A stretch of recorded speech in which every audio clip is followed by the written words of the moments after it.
It's culture shock, man. It's the Bastille by the Bay. It's Quemos. It's larger than life. Now I hear it's a low level prison, but at that time, it's everything. They say it, and the gangs control it. It had sewer control painted on it, like the South got the yard. The Mexican mafia's. The police didn't paint it over. Nah, they left it there. And so the North and South are fighting, and the BGF's there, and it's the yard. It's a big yard. Folsom, I think, is a little worse, but like I remember. It's got robberies, though. Is that why? Yeah, and I also. I was a real troublemaker. So even in the juvenile system, I bucked. And it wasn't that I was a troublemaker, like I didn't prey on other inmates. But I bucked the system.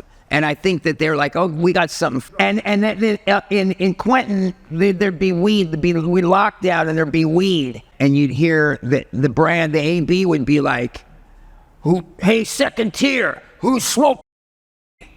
And everyone be real quiet. They smell it, I guess. You know what I mean? And then the second tier, this happened one time, I heard, and the second tier would go, it's brothers. It was some black guys. It's brothers, man. Because if they hit anything, they wanted a piece. You dig? Like, I remember that. I remember that very clearly. Yeah, and so it's late at night. We're all locked down, and they're yelling. And it's I think Billy Parrott was who it was. Well, I think, okay, if you want to talk about the gangs, I think because later in the feds, I knew all those guys. I think originally it started out as a good idea. And I think that eventually it got bad. Okay, I'll give you an example. I had a friend, Skip, gangster, San Diego, and he is owed somebody for some weed. And he's at commissary, and he's walking by, and there's a mobster there, a Mexican mob guy, and he's like, and he's like, who are you getting the cigarettes for? And Skip's like, hey, it's for, and the guy's like, that's my weed, give me the stuff. And so Skip, what are you gonna say? No? What are you gonna do? He's fucking saying it's his, and he's like, well, I gotta pay this other guy. And he's like, no, he's selling it for me, just give it straight to me. And he gives it up. But it wasn't. No. And that was the one time I saw them.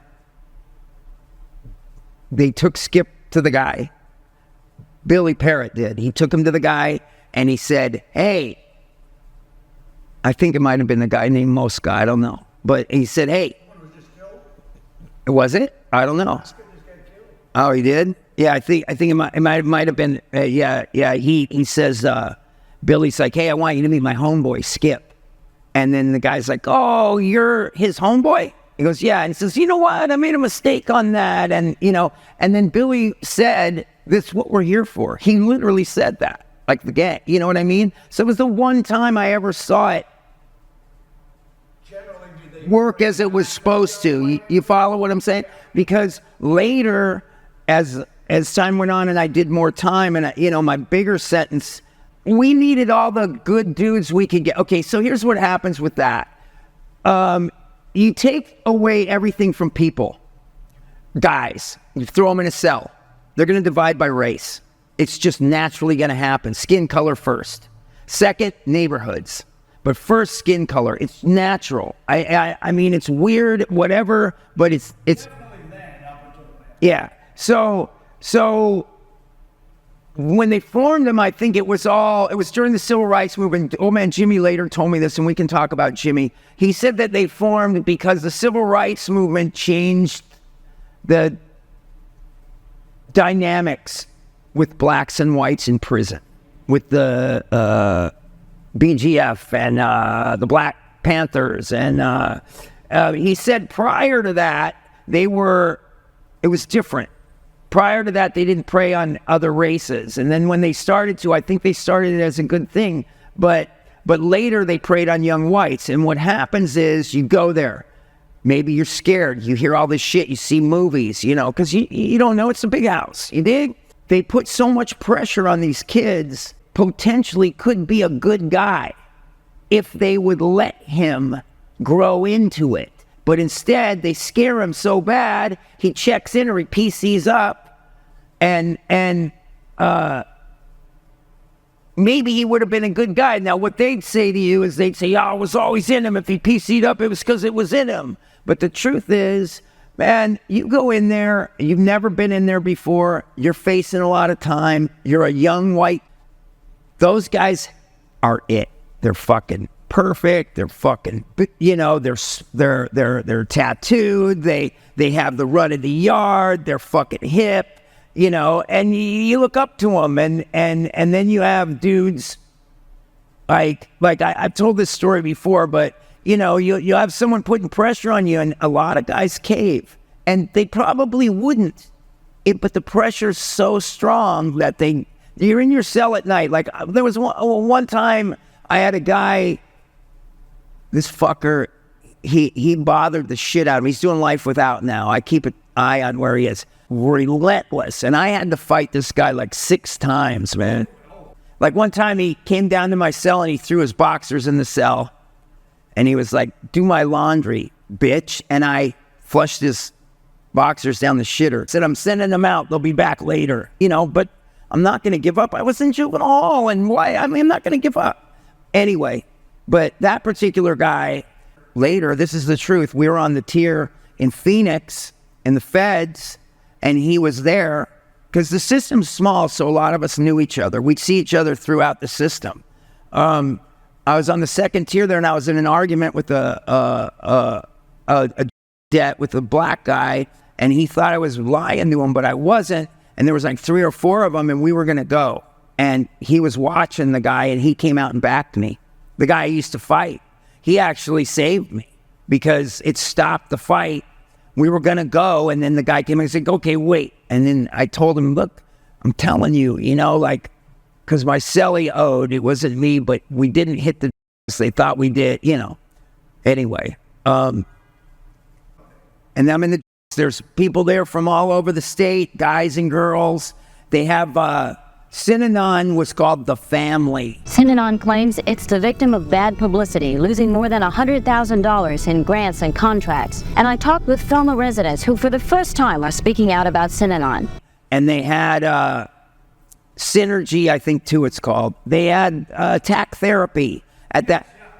Yeah, and at that time, what that means is we'd sit in a group and they would start picking on one guy, and everyone yells at him. You know, like at the time I was reading The Lord of the Rings, and they would yell at me, some of the guys, where's all your dwarves and elves coming to save you now, Shane? You know, like, and they'd yell at you until you'd cry. I mean, I think grown men would break down. They'd break down. One of the disciplines they gave me was they made me put a clown's makeup on every day for 30 days because I was a clown. Another one. Think it was good? No. Fuck no. I don't think one person, and sometimes I talk to, because, you know, I'm really big in trying to help addicts because I want them to know that they can get out of that. So now I sometimes I speak at rehabs and stuff, and most of them younger, they don't even know about it. But I'm like, that was what drug programs were like, or at least that one.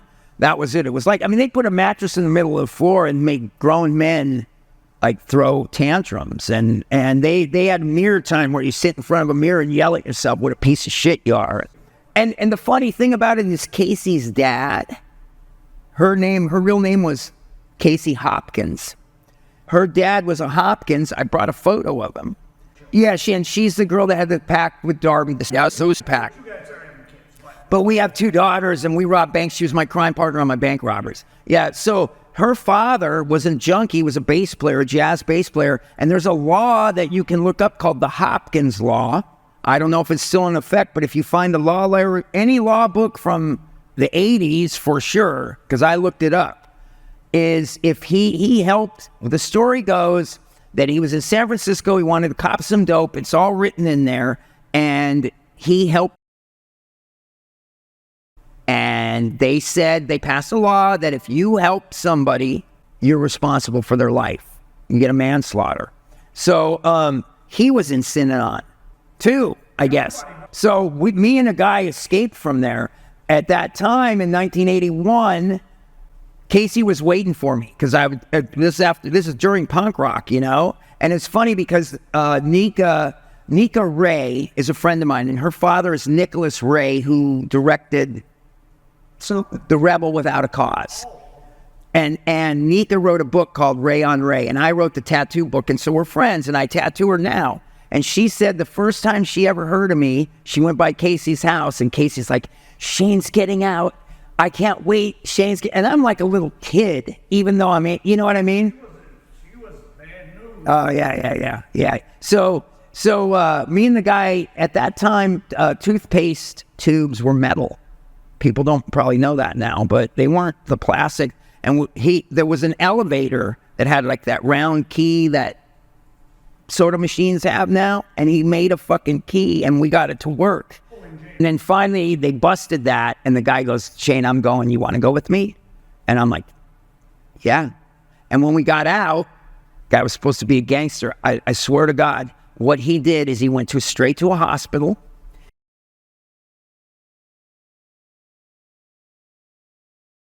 And I was like, I thought you were a gangster. It's like, what are we doing?